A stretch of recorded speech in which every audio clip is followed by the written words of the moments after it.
அனைவருக்கும் இனிய காலை வணக்கம். உங்கள் அம்மன் சுரேஷ் பேசுகிறேன். கிருஷ்ணகிரி மேற்கு மாவட்ட செயலர், பிஜேபி ஒசூர். தமிழக முதலமைச்சர் அவர்களுக்கு இனிய காலை வணக்கம் சார். என்னவென்றால் ஒரு சின்ன வார்த்தைகள் கேட்குறேன், தப்பாக நினச்சிக்காதீங்க. ஆட்சி எனக்கு தெரிஞ்சு ஒன்றும் அந்தளவுக்கு சாட்டிஸ்ஃபேக்ஷன் கிடையாது. நான் இன்னும் கொஞ்சம் தயாராகணும், நல்லா பேச கற்றுக்கணும், மக்களுக்கு நல்லா செய்யணுன்ட்டு மக்கள் எல்லாம் எதிர்பார்க்குறாங்க. மக்களும் நல்லது பண்ணுங்கள். சென்ட்ரல் கவர்மெண்ட்டு நரேந்திர மோடிஜி உங்களுக்கு சப்போர்ட் இருப்பார். ஆனால் எங்களை கொள்கை எதிரின்ட்டு நீங்கள் நினைக்காதீங்க. நாங்கள் யாருக்குமே கொள்கை எதிரி கிடையாது. நம்மெல்லாம் இந்தியர்கள். நம்ம நரேந்திர மோடிஜி 150 கோடி மக்களுக்கு பிரதமர் அவர் தான். எல்லா ஸ்டேட்டோட எனக்கு தெரிஞ்சு தமிழ்நாடு தான் அவர் அதிகமாக முக்கியத்துவம் கொடுத்துருக்குது. தமிழ்நாடு தான். ஒன்றும் இல்லை சார். சின்ன ஒரு கேள்வி, தவறாக நினைக்க வேண்டாம். நீங்கள் இப்போது 10 லட்சம் கோடிக்கு மேலே கடன் இருக்குது இல்லைங்களா?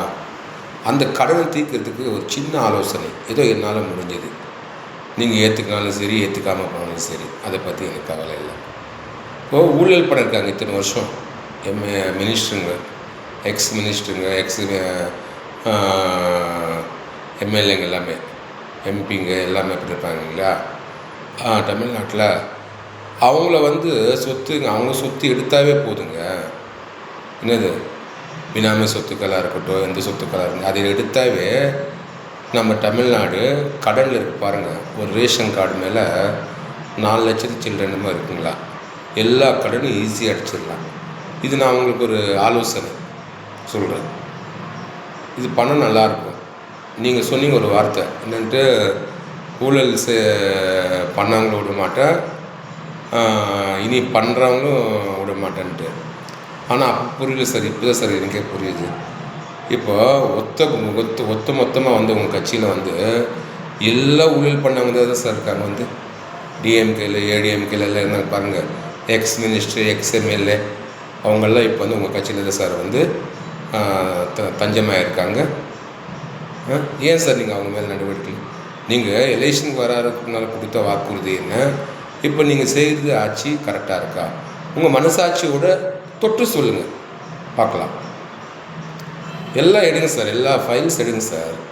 எடுத்தாவே எல்லா கடனும் தமிழ்நாடுல நம்ம கடன் அடைச்சிடலாம். நம்ம யாருக்கிட்டையும் கடன் வாங்கவும் தேவையே இல்லை. இன்னும் சென்ட்ரல் கவர்மெண்ட் இருக்குது நம்மளுக்கு சப்போர்ட்டு. இந்த கடன் அடைக்கிறதுக்காக தான் நான் ஒரு சின்ன ஆலோசனை நான் உங்களிடம் கூறுகிறேன்.